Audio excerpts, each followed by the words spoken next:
Mis hermanos, hoy vamos a estar estudiando la primera carta de Pedro, el capítulo 1, versículo 8 al versículo 12. Dice así la inerrante, infalible y toda suficiente palabra del Señor.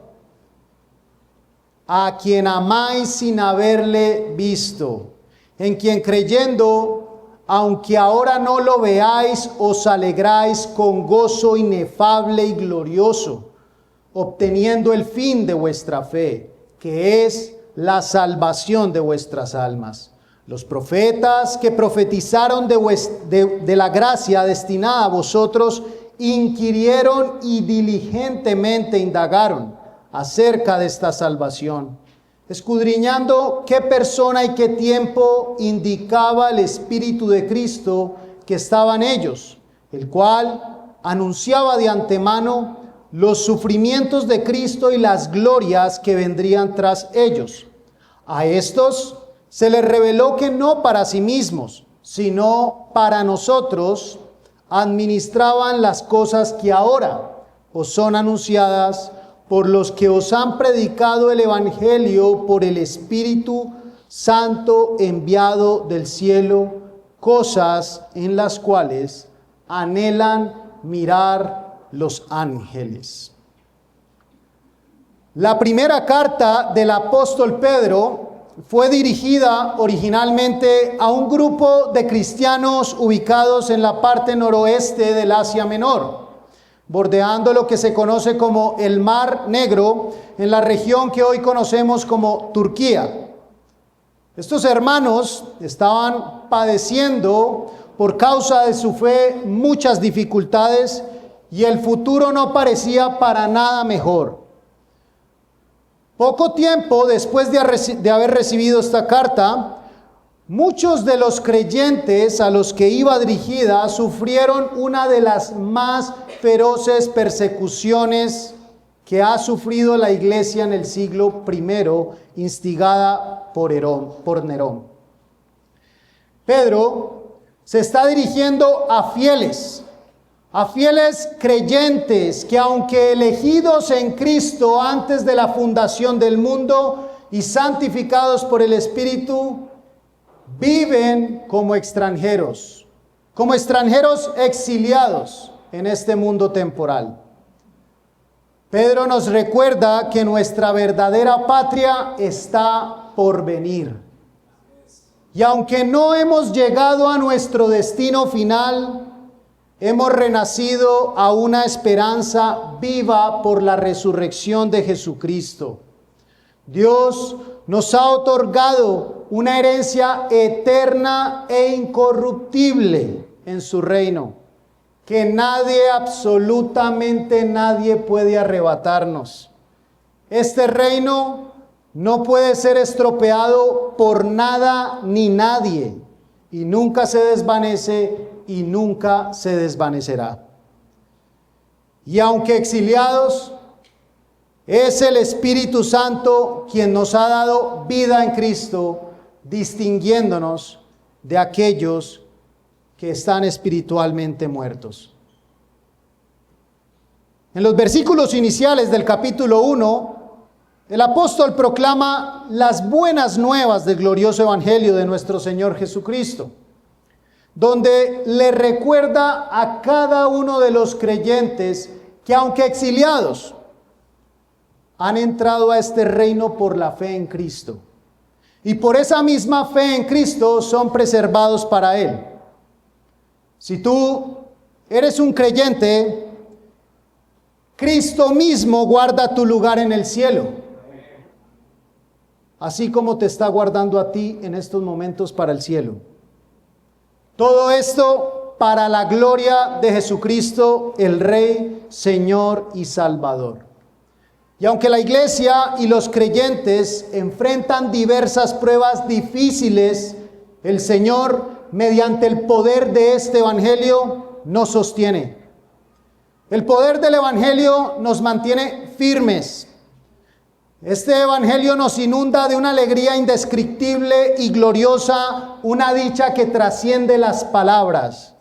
Es el gozo que nace de saber que Cristo ha ascendido a los cielos y ha sido glorificado por el Espíritu Santo, cuyo poder manifestado a través del Evangelio ahora nos es concedido a nosotros. Esta es la razón por la cual los creyentes persisten con regocijo y gozo en medio de las dificultades y los problemas de esta vida. Es el gozo del cielo antes del cielo, experimentado en comunión con el Cristo invisible. Y eso provoca un asombro en el mundo cuando observan a los creyentes atravesar pruebas con una actitud totalmente diferente, radicalmente distinta. ¿Cómo es posible que aquellos rechazados por el mundo vivan rebosantes de gozo y alegría? La respuesta es sencilla. Esta felicidad no brota de nosotros mismos. Es la manifestación del poder del Espíritu de Cristo que mediante el Evangelio hace que nosotros desbordemos de gozo y alegría. Este glorioso Evangelio, mis hermanos, es anunciado por el apóstol Pedro en los primeros versículos, del versículo 3 al versículo 9. Acompáñeme, ahí mismo en el capítulo 1, en el versículo 3, mira lo que dice el apóstol Pedro. Bendito el Dios y Padre de nuestro Señor Jesucristo, que según su grande misericordia nos hizo renacer para una esperanza viva por la resurrección de Jesucristo de los muertos, para una herencia incorruptible, incontaminada e inmarcesible, reservada en los cielos para vosotros, que sois guardados por el poder de Dios mediante la fe, para alcanzar la salvación, que está preparada para ser manifestada en el tiempo postrero, en lo cual vosotros os alegráis, aunque ahora por un poco de tiempo, si es necesario, tengáis que ser afligidos en diversas pruebas, para que sometida a prueba vuestra fe, mucho más preciosa que el oro, el cual, aunque perecedero, se prueba con fuego, sea hallada en alabanza, gloria y honra cuando sea manifestado Jesucristo, a quien amáis sin haberle visto, en quien creyendo, aunque ahora no lo veáis, os alegráis con gozo inefable y glorioso, obteniendo el fin de vuestra fe, que es la salvación de vuestras almas. Desde el versículo 3 hasta el versículo 9, se nos da una visión general de nuestra relación con Cristo. Sin embargo, a partir del versículo 10 hasta el versículo 12, Pedro nos va a establecer una conexión profunda entre nuestra salvación y las enseñanzas de los profetas del Antiguo Pacto, del Antiguo Testamento. Pedro nos dice que nuestra unión con Cristo, que el gozo en medio de las pruebas, que la certeza de ser preservados en este peregrinaje temporal, terrenal, que nuestra seguridad eterna, que nuestra entrada garantizada al cielo no son conceptos nuevos. Por el contrario, están firmemente arraigados en las profecías del Antiguo Testamento. En esencia, las Escrituras nos muestran que lo que ahora experimentamos como verdad en Cristo no era desconocido para los profetas del Antiguo Pacto. Y no solamente tenían conocimiento los profetas del Antiguo Pacto de estas realidades, sino que también las plasmaron por escrito. Los profetas, mis hermanos, del Antiguo Pacto anhelaban haber vivido en los tiempos que tú y yo estamos viviendo en estos momentos.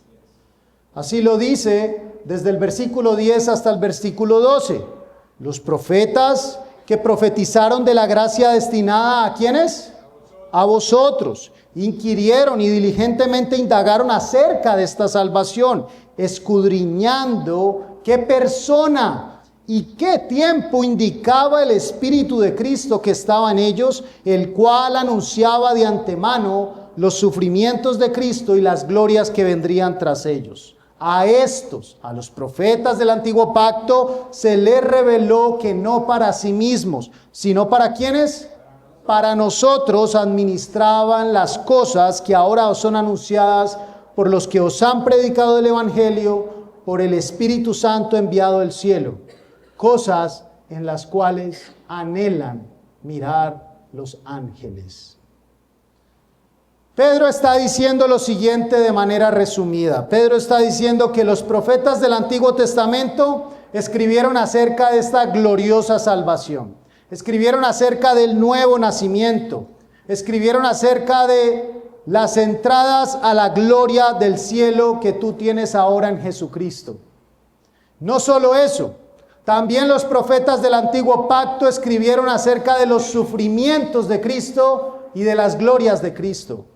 Tercero, los profetas del Antiguo Pacto escribieron todas estas cosas inspirados por el Espíritu de Cristo, el Espíritu Santo. Y todo esto ellos lo escribieron no para sí mismos, sino para nosotros, aquellos que estamos unidos a Cristo por la fe. Todo el Antiguo Testamento se trata de Cristo. Él es el gran tema de la revelación de las Escrituras del Antiguo Testamento. Todas las Escrituras son cristocéntricas. No son los judíos, tampoco es la cultura judía el tema central del Antiguo Testamento. Y aunque si bien es importante entender la cultura judía para temas de interpretación, Pedro enfatiza que las Escrituras del Antiguo Testamento, inspiradas por el Espíritu Santo a través de los profetas, muestran a Cristo y señalan a Cristo. ¿Cómo Pedro llegó a entender que Cristo es el centro de las enseñanzas de los profetas del Antiguo Pacto? ¿O cómo entendió el apóstol Pedro que los profetas del Antiguo Pacto escribieron sobre el Mesías, sus sufrimientos, sus glorias? ¿Cómo llegó él a entender esto? ¿O cómo pudo entender Pedro que los profetas muchos años atrás escribieron y profetizaron de Cristo? La respuesta está en la instrucción personal del Señor Jesucristo durante su ministerio terrenal y después de su resurrección. Pedro no está siendo novedoso, Pedro no está siendo creativo, Pedro está siguiendo la hermenéutica de Cristo, releyendo el Antiguo Testamento solo para descubrir que Jesús estaba tipológicamente prefigurado y profetizado en casi todas partes. El Antiguo Testamento en sí era la semilla, mis hermanos, que iba floreciendo y progresando hasta su propio cumplimiento con la llegada del Rey mesiánico. El Evangelio de Lucas nos relata un encuentro significativo entre Jesús resucitado y dos de sus discípulos en el camino a Emaús. Y esta aparición por resurrección es crucial para entender cómo Jesús mismo interpretaba las Escrituras del Antiguo Testamento. Lucas 24, vamos todos a Lucas capítulo 24, versículo 25 al 27.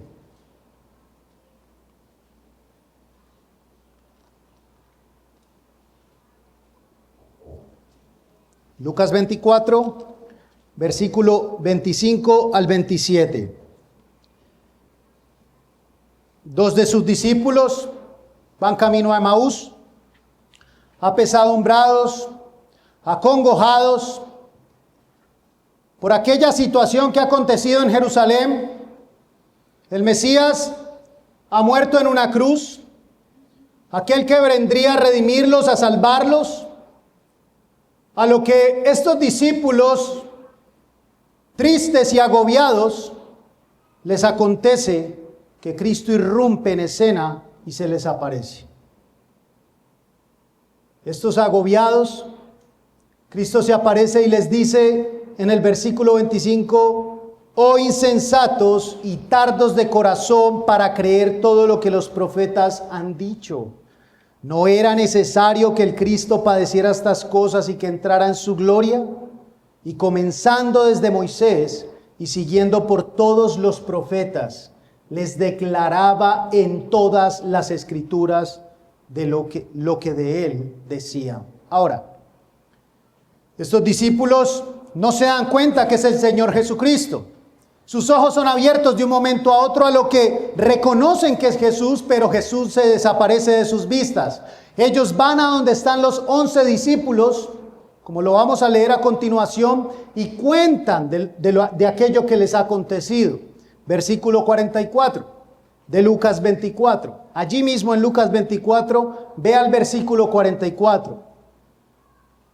Y les dijo, Jesús ahora les dice a sus 11 discípulos, se aparece a ellos: estas son las palabras que os hablé, estando aún con vosotros, que era necesario que se cumpliese todo lo que está escrito de mí en la ley de Moisés, en los profetas y en los salmos.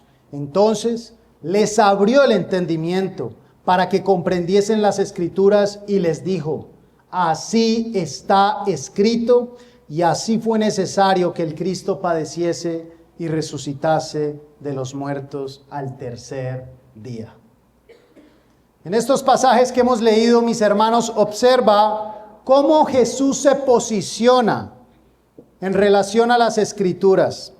Él se refiere específicamente a la ley de Moisés, a los profetas y los salmos, lo cual no es una enumeración al azar. Al mencionar Jesús estas tres divisiones, Jesús está abarcando la totalidad del Antiguo Testamento. Jesús resucitado le está afirmando a sus discípulos que Él es el cumplimiento de las Escrituras, que cada palabra escrita por Moisés, que cada palabra escrita por los profetas, que cada palabra escrita en los salmos apunta hacia Cristo y se cumplen en Cristo. Apuntan a Cristo y se cumplen en Cristo. Es como si Jesús les dijera: si no me ves al leer el antiguo pacto, no lo estás interpretando correctamente. Si no vemos a Cristo en el Antiguo Testamento, no es porque no esté allí, es porque se está haciendo una interpretación incorrecta. Y hagamos una nota aclaratoria. Eso no quiere decir que Jesús esté en cada versículo del Antiguo Testamento. El Antiguo Testamento es una historia de redención que se va revelando de manera progresiva. Pero eso no quiere decir que tú encuentres a Jesús en todos los versículos del Antiguo Testamento. No. Pero el Antiguo Testamento en su totalidad, toda apunta a Cristo y muestra a Cristo. Matthew Barrett dice: más que una colección de los pensamientos más elevados del hombre sobre Dios, la Escritura es la autocomunicación de Dios con la humanidad sobre quién es y qué ha hecho para redimir una raza perdida en Adán. La inspiración garantiza que las muchas historias del canon cuentan una sola historia. Los libros del canon del Antiguo Testamento en realidad cuentan una sola historia. Hay una sola historia que contar. Escucha esto: porque hay un solo autor divino que se ha declarado a sí mismo como su arquitecto y creador. No solo es el actor principal del drama de la redención, sino también el guionista del drama. Por eso, quienes socavan la unidad de las Escrituras ignoran que las Escrituras tienen un autor divino. Graham Goldsworthy lo dice así: en lugar de intentar llegar a tal unidad mediante una investigación empírica, lo que resultará en un escepticismo hermenéutico, mira lo que dice: debemos permitir que la persona de Jesús establezca la unidad de la base de la Escritura. Y esta enseñanza no fue exclusiva después de su resurrección, como hemos visto en Lucas 24, sino que Jesús también la impartió durante su ministerio terrenal. Un ejemplo claro lo encontramos en su confrontación con los fariseos, considerados los hombres más estudiosos de las Escrituras antiguas. Vamos todos a Juan 5, versículo 39 y versículo 40. El Evangelio de Juan, capítulo 5, versículo 39 y 40.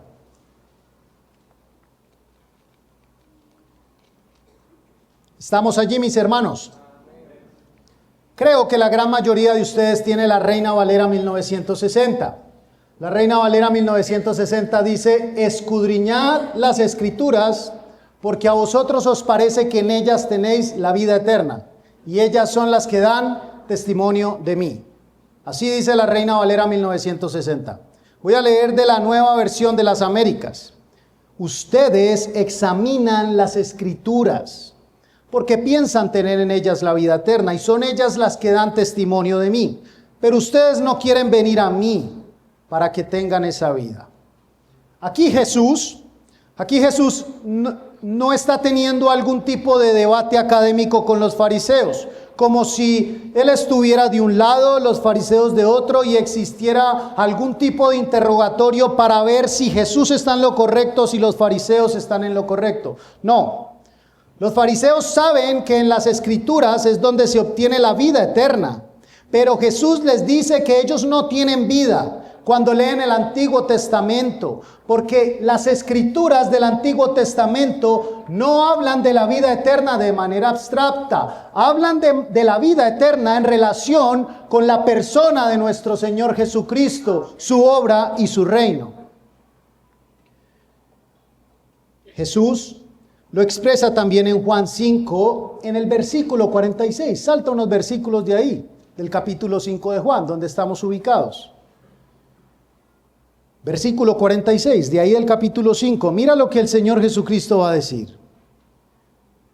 Porque si creyeses a Moisés, me creeríais a mí, porque de mí escribió él. Pero si no creéis a sus escritos, ¿cómo creeréis a mis palabras? No hay nada más claro aquí que lo que Jesús les está diciendo. Porque si creyeses a Moisés, me creeríais a mí, porque de mí escribió él. Moisés habló de Cristo, mis hermanos. Moisés habló de Cristo en Génesis.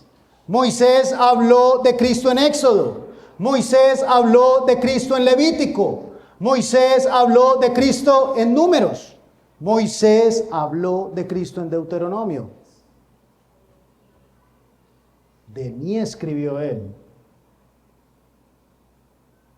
Jesús, más adelante, en el mismo Evangelio de Juan, en el capítulo 8, vamos todos al capítulo 8 de Juan, en el versículo 56, les va a decir lo siguiente a los fariseos. Juan 8, versículo 56. Dice así, Juan 8, 56. Abraham, vuestro padre, se gozó de que había de ver mi día, y lo vio, y se gozó. Pero la pregunta que debemos hacernos es, ¿vio Abraham a Jesús? ¿Cómo es eso de que Abraham, vuestro padre, se gozó de que habría de ver mi día y lo vio y se gozó? Si la diferencia entre Abraham y Cristo son siglos y siglos. ¿En qué sentido? Y esto nos va a trasladar al libro de Génesis. Vamos a Génesis 15 todos, mis hermanos. Génesis capítulo 15. Para que miremos en mayor detalle la expresión del Señor Jesucristo a los fariseos cuando les dice: Abraham vuestro padre se gozó de que habría de ver mi día y lo vio y se gozó. Génesis 15. Abraham, siendo un hombre necesitado de la gracia de Dios, un hombre llamado de Ur de los Caldeos, un adorador de ídolos, de un pueblo pagano, que no era ni mejor ni más merecedor que su posteridad, por la gracia de Dios. Por la gracia de Dios se gozó de que habría de ver el día. Dios le promete a Abraham un hijo, lo que despierta en Abraham su esperanza. Pero, ¿cómo podría Abraham estar seguro de que esa promesa se concretaría si la esposa de Abraham era estéril. Abraham le dice al Señor que el tiempo ya ha pasado y que Dios no le ha dado prole, no le ha dado descendencia. Y en el versículo 1 dice lo siguiente: después de estas cosas, Génesis 15, estamos allí, ¿no? Después de estas cosas. Paremos ahí. ¿Después de cuáles cosas?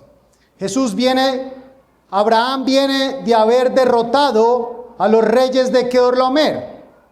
Abraham ha sido victorioso, viene de una victoria, tiene un encuentro llamativo e interesante con un sacerdote, Melquisedec, en Génesis 14. Después de estas cosas, dice Moisés, después de estas cosas vino la palabra de Jehová, vino la suficiente, inerrante, viva y eficaz palabra de Jehová en visión a Abraham, diciendo, pon atención a esto. Abraham viene de una victoria, viene de haber vencido a los reyes de Kedorlaomer. Él no está para nada tranquilo, porque él puede estar pensando cuál será la retribución de esas personas para con él y su familia. A lo que el Señor va a afirmar y le va a decir que no tema los ataques de este mundo. Y le dice, no temas, Abraham, yo soy tu escudo y tu galardón será sobremanera grande. Abraham no estaba de humor para regocijarse, pero el Señor Jesucristo dice que Abraham se regocijó, se gozó de que habría de ver mi día.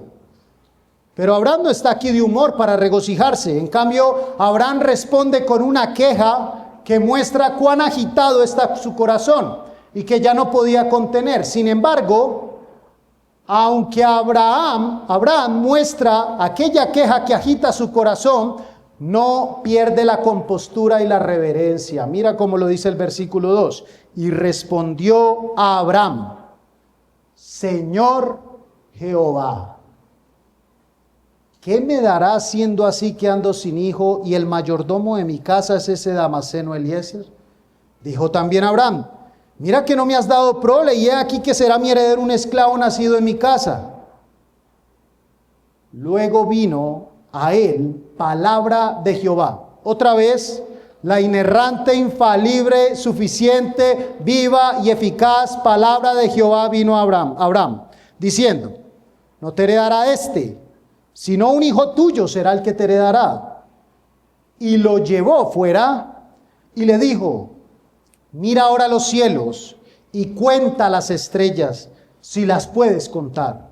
Y le dijo, así será tu descendencia.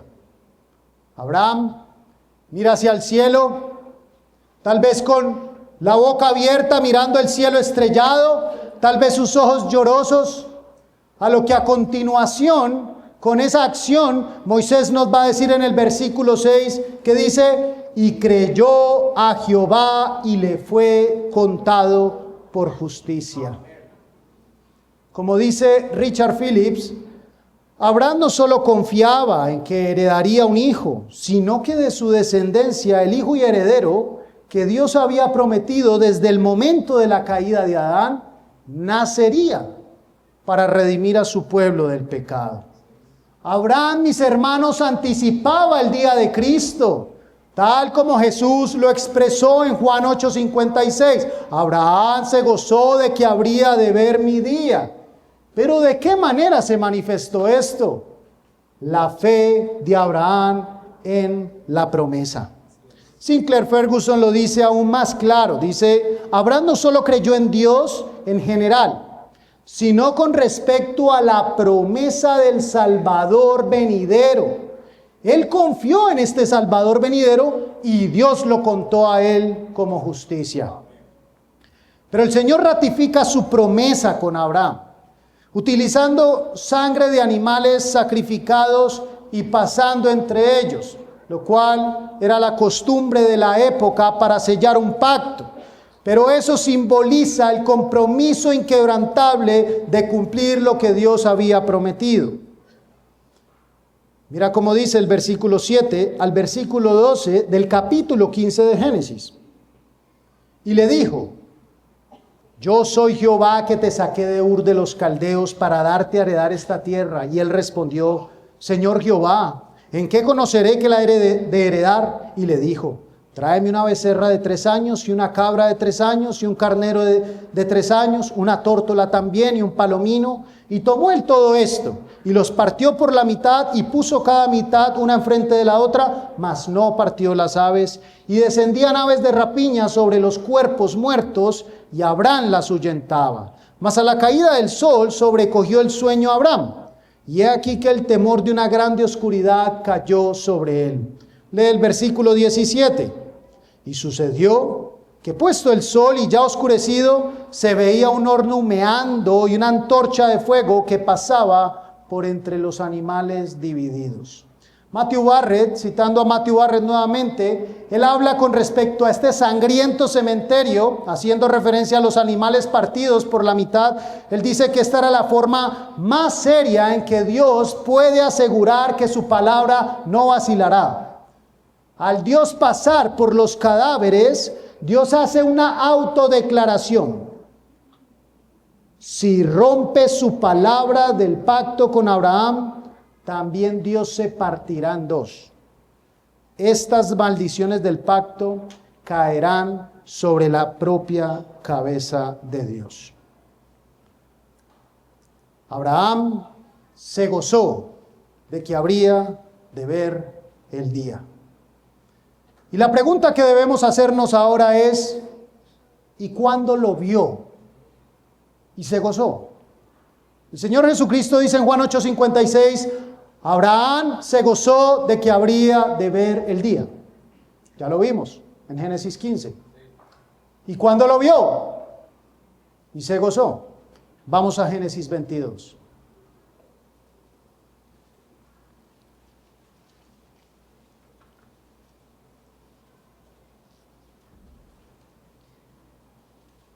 Dios convoca a Abraham. Aquí ya no es Abraham, aquí es Abraham. Dios convoca a Abraham y a su hijo Isaac al monte Moriah para que ofrezca a su hijo Isaac, su único hijo. Aquí Moisés no nos dice cuán agitado pueda estar el corazón de Abraham ante el mandato del Señor, lo que el Señor le ordena. Pero Abraham obedece de manera silenciosa. Sin embargo, es interesante notar algo, mis hermanos. Abraham se levanta muy de mañana. Dice la Escritura, si tú lees Génesis 22, que Abraham enalbardó su asno, ensilló la bestia. Y después fue y cortó la leña. Pero Abraham era un hombre de mucha riqueza y tenía muchos siervos a su servicio. Esto normalmente eran las labores que realizaban los siervos. Pero en este caso es Abraham quien lo hace. Y probablemente esto mantenía a Abraham ocupado. Su corazón se mostraba agitado. Gordon Wenham dice que es ilógico este orden de Abraham, enalbardar su asno y después cortar la leña. Normalmente se cortaba la leña primero y después se ensillaba la bestia. Este orden ilógico, dice Gordon Wenham, da una pista del estado mental de Abraham. ¿Está tan desconcertado que no puede pensar con claridad? ¿O está tratando de posponer la parte más dolorosa de la preparación para el final? La leña. Porque en la leña él pondría a su hijo. Qué difícil, mis hermanos, habría sido para Abraham estos 3 días desde Berseba hasta el monte Moriah con su hijo y sus siervos.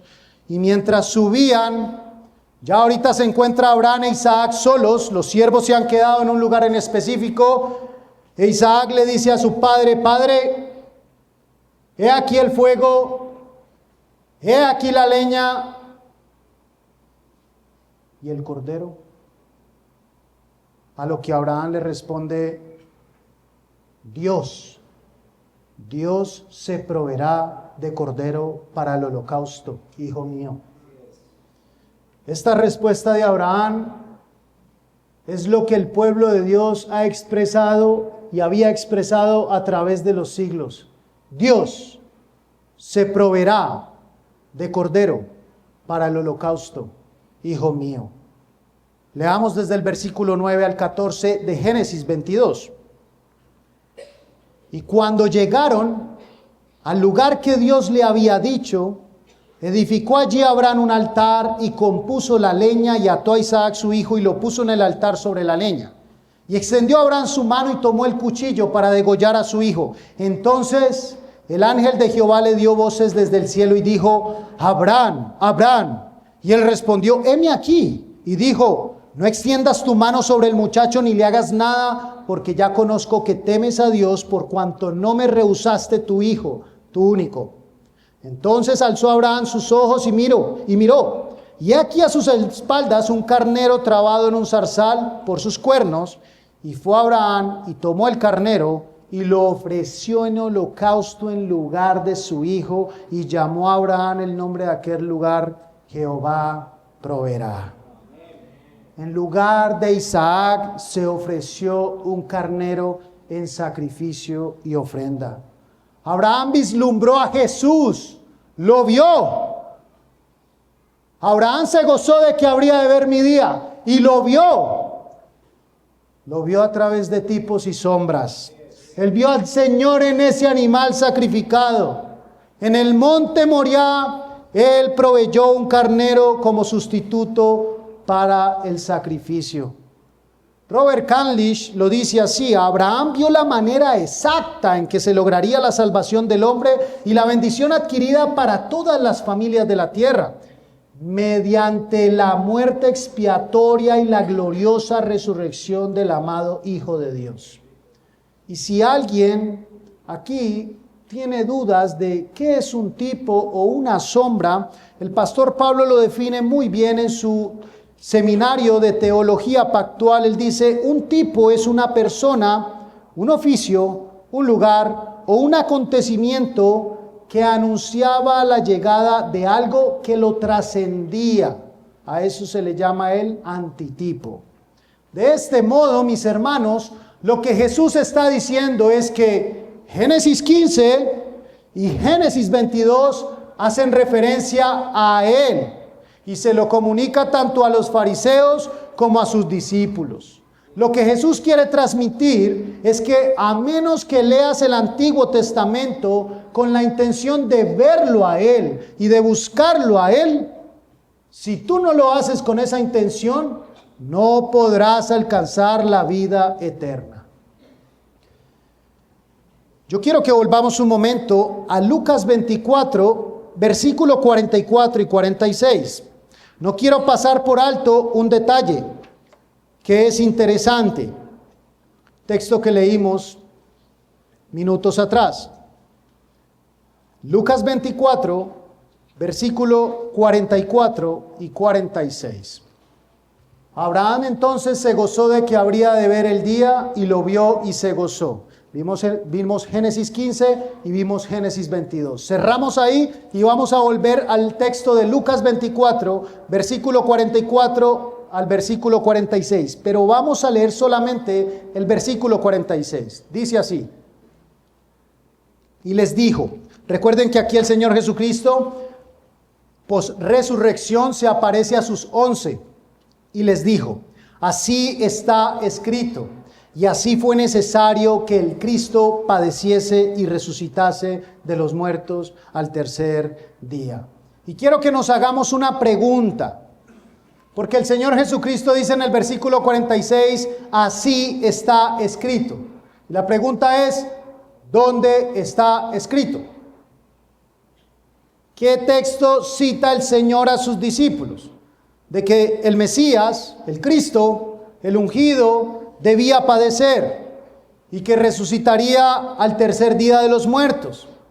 ¿O cuántos textos le cita el Señor para probar que el Mesías debía sufrir, debía morir y resucitar al tercer día? ¿Cuántos textos cita el Señor? Ninguno. ¿Por qué, por ejemplo, Cristo no le citó a Jonás? Cuando Mateo, por ejemplo, dice en el capítulo 12:40, porque como estuvo Jonás en el vientre del gran pez 3 días y 3 noches, así estará el Hijo del Hombre en el corazón de la tierra, 3 días y 3 noches. ¿O por qué el Señor Jesucristo no le citó a sus discípulos Génesis 3:15? Y pondré enemistad entre ti y la mujer, y entre tu simiente y la simiente suya. Esta te herirá en la cabeza y tú le herirás en el calcañar. O hubiera podido citar el texto donde se nos habla de Dios vistiendo a Adán y Eva con pieles de animales. Génesis 3:21, y Jehová Dios hizo al hombre y a su mujer túnicas de pieles y los vistió. Jesús hubiera podido citar gran cantidad de textos bíblicos, pero no lo hizo. Y les dijo, así está escrito. Porque la intención que tiene Jesús con sus discípulos es mostrarles por el testimonio de las Escrituras que en tanto los sufrimientos del Mesías y sus glorias están incrustados en todas las Escrituras del Antiguo Testamento. Donde quiera que tú mires, a donde quiera que tú vayas en la palabra de Dios, en la ley, en los profetas y en los salmos, te encontrarás con los sufrimientos y las glorias del Mesías. Cristo prometido en el antiguo pacto, Cristo en el nuevo pacto, en quien se cumplen todas las promesas. Los profetas del antiguo pacto, mis hermanos, profetizaron todas estas cosas. Ellos eran conscientes de estas realidades y ellos las plasmaron por escrito, pero ellos no entendían plenamente todo. Y ese es probablemente el ejemplo del rey David. El rey David en el Salmo 110, versículo 1, nos va a decir lo siguiente. Vamos todos al Salmo 110, versículo 1.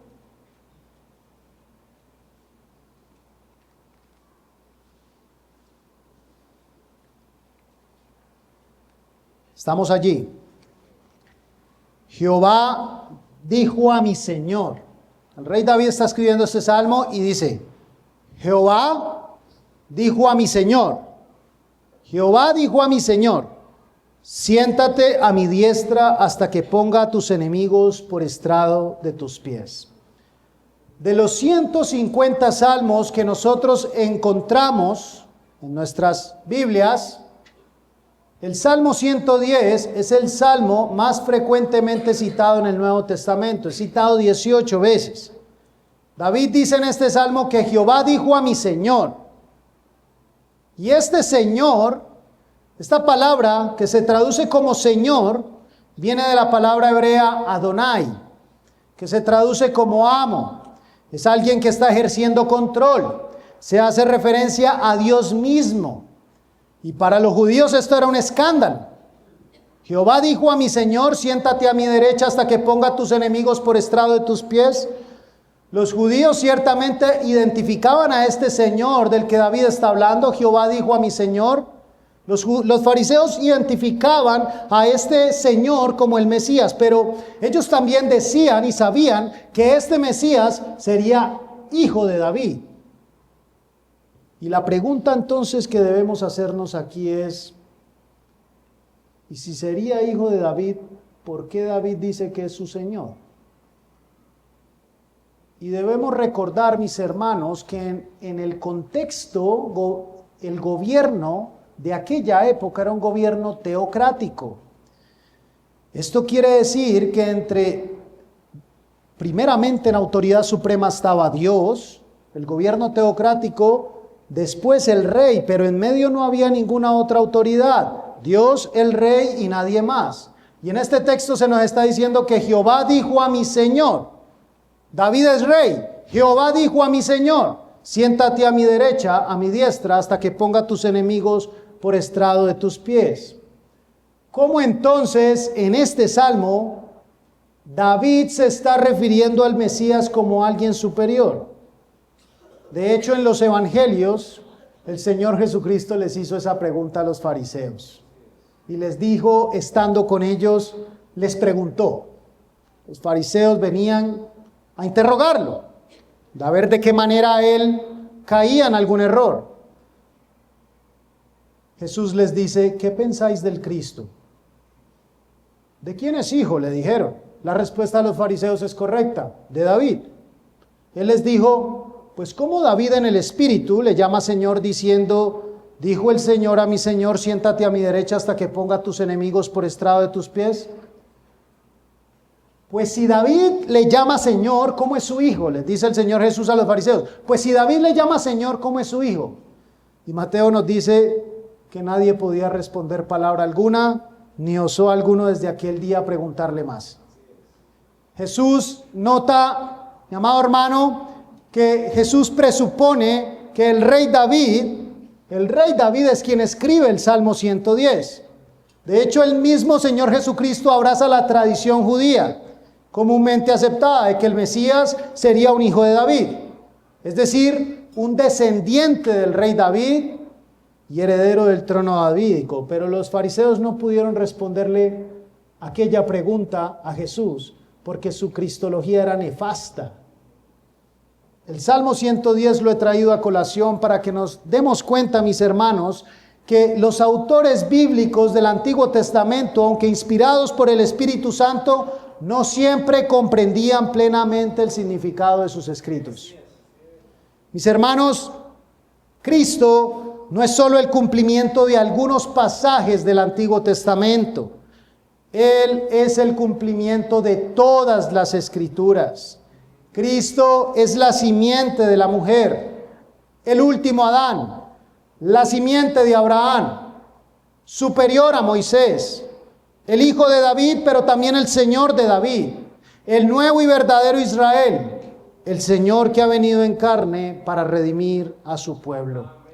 Todos los días cuando tú y yo estamos leyendo las Escrituras, estamos contemplando los sufrimientos y las glorias del Mesías, el Hijo de Dios, el Verbo eterno encarnado. Por eso los creyentes somos los seres más privilegiados que hay sobre toda la tierra. Sobre todo el planeta Tierra somos los más privilegiados. En medio de nuestras aflicciones y en medio de nuestros dolores somos los más privilegiados. Eso significa que si tú eres un creyente, estás en una mejor posición que los profetas del antiguo pacto. Estás en mejor posición que Moisés. Estás en mejor posición que Jeremías. Estás en mejor posición que Isaías. Estás en mejor posición que Ezequiel. Estás en mejor posición que Ageo. Estás en mejor posición que Juan el Bautista.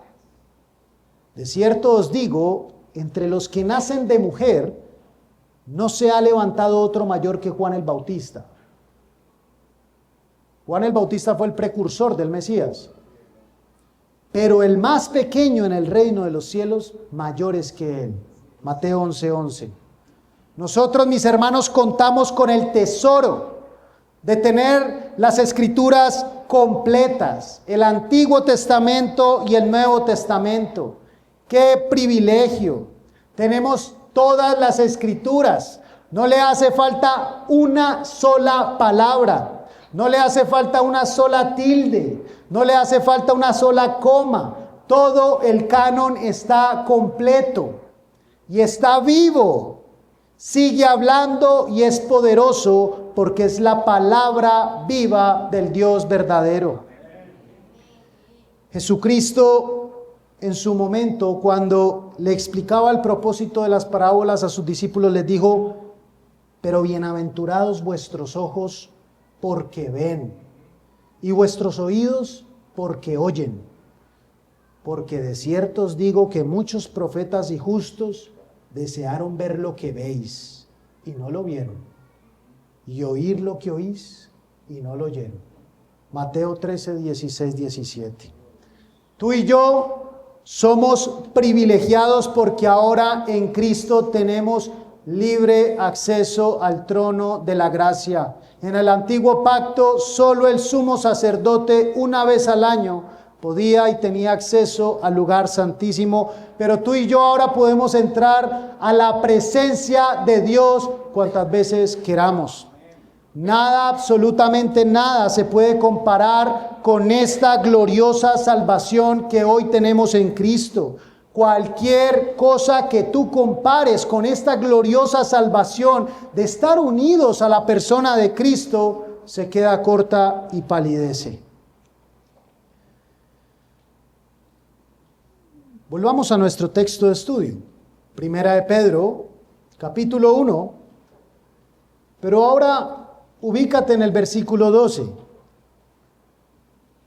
Nuestro texto de estudio es Primera de Pedro, capítulo 1, desde el 8 al 12, pero ubícate en el versículo 12. Pedro nos dice que a estos, a los profetas, se les reveló que no para sí mismos, sino para nosotros administraban las cosas que ahora os son anunciadas por los que os han predicado el Evangelio. Mira esto, por el Espíritu Santo enviado del cielo. Dios envió al Espíritu Santo del cielo para que tú y yo podamos creer en Cristo. El Todopoderoso, el Creador de los cielos y de la tierra, dispuso que el Espíritu Santo descendiera de los cielos con el propósito de que al escuchar la predicación del Evangelio pudiéramos depositar nuestra fe en Cristo. El Espíritu de Cristo, el Espíritu Santo, que inspiró a los profetas del antiguo pacto y que guió a los apóstoles, es quien ha actuado en lo profundo de nuestro ser. Es el que ha obrado en nuestros corazones, dándonos vida y vida en abundancia. ¿Tú tienes fe en Cristo? Es un regalo divino. No es un logro personal.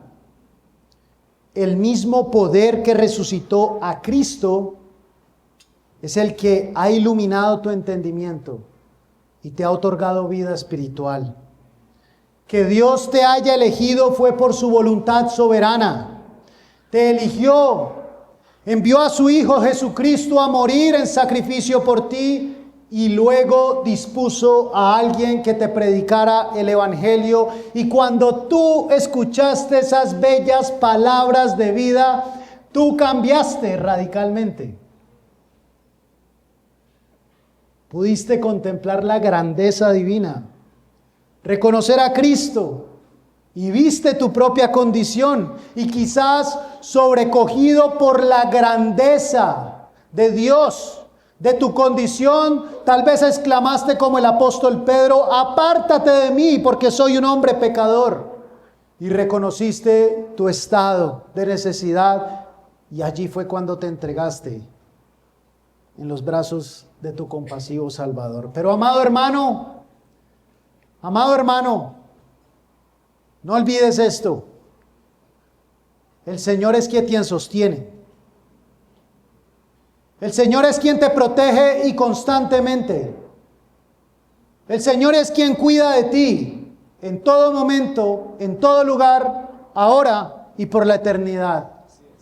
Finalmente, el apóstol Pedro nos dice que esa salvación de la que tú estás disfrutando, de la que disfrutas, esa salvación que leímos del versículo 3 al 9, que los profetas del antiguo pacto inquirieron, diligentemente indagaron acerca de qué persona y qué tiempo, esa salvación gloriosa, es algo que llena de asombro a los ángeles. Versículo 12 de nuestro texto de estudio finaliza diciendo: cosas. Los profetas están hablando de la salvación, cosas en las cuales anhelan mirar los ángeles. Los ángeles están interesados, anhelan mirar, deseosos de esa salvación. David Burr dice: vosotros los creyentes del nuevo pacto tenéis el privilegio de manejar verdades que causan asombro a los mismos ángeles y de ser vosotros mismos los beneficiarios de ellas. Ellos, los ángeles, anhelan fervientemente mirar estas cosas. Literalmente lo que están diciendo es: los ángeles se agachan a mirar lo que está aconteciendo. Los ángeles no son omniscientes, sino que se maravillan al enterarse de lo que Dios está haciendo a través de la muerte y resurrección de su Hijo. en bien de los pecadores. ¿Cómo pues no vamos a maravillarnos los que somos los beneficiarios de su gran obra? Mis hermanos, gocémonos de tan gran salvación. ¡Qué privilegio! ¡Qué regalo! ¡Cuánto amor! ¡Qué gran impulso tenemos aquí para permanecer firmes! Cristo mismo es nuestro impulso para permanecer firmes. La segunda venida de nuestro Señor Jesucristo es lo que nos impulsa para seguir adelante. ¿Cómo no maravillarnos ante esta sublime redención? Yo me pregunto, ¿has conservado esa capacidad de asombro ante estas verdades divinas? En tu caminar diario, día tras día, tú te detienes a contemplar la mano providente de Dios que te guía día tras día y que hasta este momento te ha sostenido. Porque nosotros tenemos un gravísimo problema. Nosotros sufrimos de amnesia y olvidamos frecuentemente lo más importante: contemplar la gloria de Dios en nuestra salvación. Y no solamente en ello, sino también en todo lo creado. Dejamos de contemplar fácilmente la belleza del Señor. Y cuando tú dejas de contemplar fácilmente la belleza del Señor, ¿sabes qué pasa? Tú empiezas a contemplar la belleza en las cosas creadas. Y es una guerra continua, todos los días. Porque en nuestra debilidad bajamos la mirada. Bajamos la mirada. Y dejas de asombrarte de la gloriosa salvación que hay en Cristo y te asombras de este mundo. Y te obsesionas tanto y nos obsesionamos tanto con nuestros deseos, con nuestros logros, con nuestros planes, que ya no tienes tiempo para meditar y reflexionar en la asombrosa gloria que nos corresponde observar y recordar. Leyendo el libro del pastor Sugel Michelén de Gloria en Gloria, él dice: muchos nos acostumbramos con el paso del tiempo a ser cristianos. Con el paso del tiempo te acostumbras a ser cristiano y vienes a la iglesia cada domingo, pero te acostumbras y das por sentado lo que tienes en Cristo. Y poco a poco comenzamos a experimentar una especie de adormecimiento en el alma que afecta profundamente nuestras vidas cristianas. Y esa actitud de adormecimiento en el alma va a ser evidente. ¿Sabes en qué? En tu santidad. Y también en la utilidad en el reino de Dios. Amada iglesia, amada congregación, a cada uno de ustedes, avancemos hacia el camino de la madurez. No descuides un solo día de tu vida. No descuides una salvación tan grande. ¿Y cómo puedo descuidar una salvación tan grande? No obedeciendo Proverbios 4:23. Sobre toda cosa guardada, guarda tu corazón, porque de él mana la vida. La causa de todo decaimiento se encuentra allí. Allí se encuentra. Hoy en el día del Señor, medita en estas cosas. No dejes que tu corazón sea lleno por las cosas de este mundo, sino por el reino venidero. Y a ti, mi amigo, que has venido por primera vez o que hace poco vienes, permíteme compartirte la más gloriosa noticia que hay sobre el universo. Hay un solo camino hacia la vida eterna y ese camino tiene nombre: Jesucristo. Tal vez hoy te encuentras buscando asombro y satisfacción en otras cosas. Te encuentras buscando asombro y satisfacción en las cosas de este mundo, en logros, en posesiones, en placeres pasajeros, en relaciones. Pero ten por cierto que esto nunca llenará el vacío que solo Dios puede colmar. Nuestros corazones fueron creados para algo infinitamente mayor. La Biblia dice que la vida eterna consiste en conocer a Cristo. ¿Te das cuenta de la magnitud de este regalo? El creador del universo anhela tener una relación personal contigo. Pero si tú persistes en tu pecado, no solo vas a estar separado de Dios aquí, sino que estarás separado de Dios por la eternidad y serás un enemigo de Él eternamente. Por eso Cristo en su infinito amor vino a este mundo y entregó su vida en la cruz, pagando la deuda que nosotros no podríamos pagar. Su sacrificio perfecto ha abierto la puerta para que hoy puedas reconciliarte con Dios. Y la invitación está abierta. Reconoce tu necesidad del Salvador. Arrepiéntete de tus pecados y entrega tu vida por completo a Cristo. No permitas que la rutina de la vida, no permitas que las distracciones de este mundo te impidan ver la asombrosa verdad que hay en Cristo. Hoy es el día, no mañana, hoy es el día para dejar de buscar satisfacción en lo temporal y volver tu mirada al único que puede dar sentido y propósito eterno a tu existencia. Cristo te está llamando. Cristo te está llamando. No esperes más. Ven a Él. Ven a Cristo y encuentra en Él el perdón, la paz y la vida abundante que tu corazón anhela. Sus brazos están abiertos para recibirte. Finalizo leyendo el versículo 8 y 9 de nuestro texto, que dice así. Si estamos allí, leámoslos todos. A la cuenta de 3, leámoslo todos, mis hermanos. Mira cómo lo dice el apóstol Pedro en presente continuo. A quien amáis, haberle visto, en quien creyendo, aunque ahora no lo veáis, os alegráis con gozo inefable y glorioso, obteniendo el fin de vuestra fe, que es la salvación de vuestras almas. Amén.